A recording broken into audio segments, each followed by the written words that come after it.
Hola, bienvenidos a Oboe Academy, soy Juan Mary Ruiz. Seguramente habréis oído decir muchas veces, sobre todo a personas que conocen el oboe, pero digamos que un poco de lejos, que para tocarlo hace falta hacer mucha fuerza.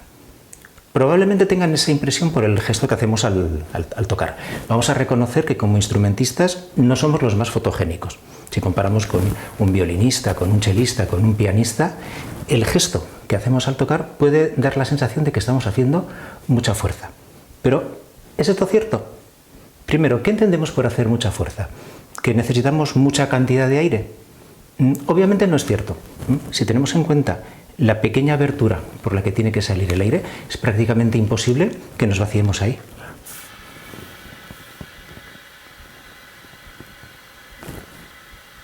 Apenas he respirado y todavía me quedaba bastante aire dentro de los pulmones.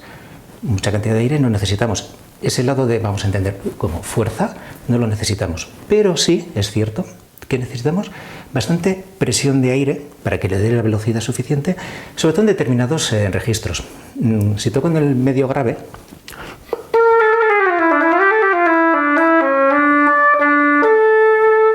estoy cómodo, simplemente he respirado y he dejado salir el aire. Se complica un poco la cosa si voy hacia arriba.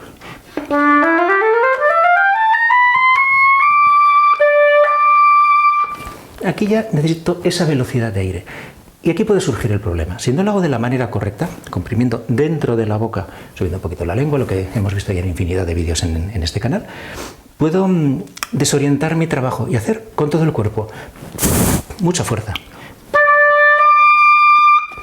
De acuerdo, me ha salido el re, pero me ha salido fuerte, me ha salido alto de afinación, me ha salido descontrolado, me ha salido feo.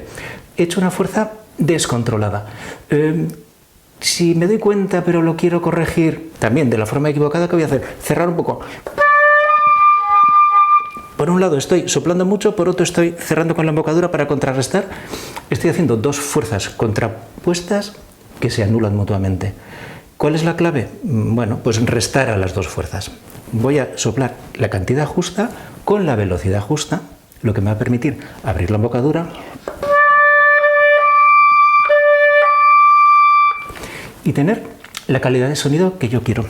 Suelo hacer con mis alumnos un ejemplo muy gráfico que consiste en lo siguiente.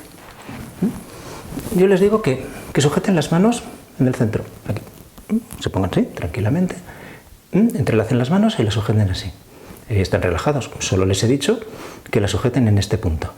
Y ahora les pido que el brazo derecho empuje con todas sus fuerzas hacia la izquierda y que el izquierdo con todas sus fuerzas hacia la derecha.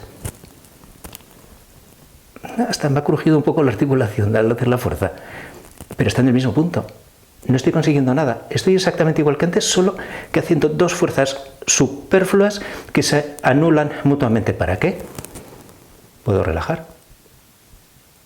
Por eso quiero que reflexionéis. ¿Cuánta cantidad de aire estáis utilizando para tocar? Si estáis echándola en la medida justa, si la estáis comprimiendo de la forma correcta para conseguir esa nota, y si veis que en algún punto hay tensión, relajad ese punto y probablemente habrá que contrarrestar relajando también el otro, igual soplando un poco menos para poder liberar la embocadura. Porque continuamente estamos viendo este tipo de gestos en personas que no tienen una técnica depurada. Pues vamos a luchar contra ello. Estoy relajado, ¿qué he hecho? He subido un poquito la lengua, mantengo igual de relajado, sigo sin ser muy fotogénico para hacer una sesión de estudio de fotografía, pero estoy consiguiendo tocar con eficacia. Y me diréis que hay otro factor que no he mencionado hasta ahora, que son las cañas. Lógicamente, un flautista siempre tiene la misma boquilla, no tiene problema de mayor o menor dureza de un día para otro. En cambio nosotros sí. Si cambiamos de caña, puede ser un poquito más dura, puede ser un poco más blanda. Yo lo que os aconsejo es que dentro del margen de cañas que controléis, optéis por la opción más suave. Porque jugando con la musculatura de la embocadura podemos controlar el sonido y vamos a conseguir muchísimo más confort al tocar. Yo creo que todos hemos pasado por una etapa, mientras éramos estudiantes, de ir buscando cañas duras, con la falsa sensación de que una caña dura nos va a dar un mejor sonido. Es verdad, nos va a dar un sonido más potente, más oscuro, menos a gaita, pero a costa de hacer mucho más esfuerzo.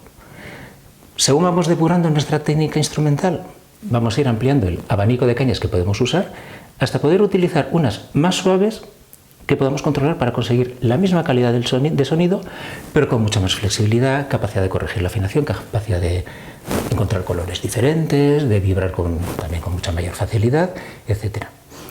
Resumiendo, analizad bien vuestra forma de tocar y vamos a buscar el nivel mínimo de esfuerzo que nos permite controlar la caña y el oboe. Seguimos la semana que viene.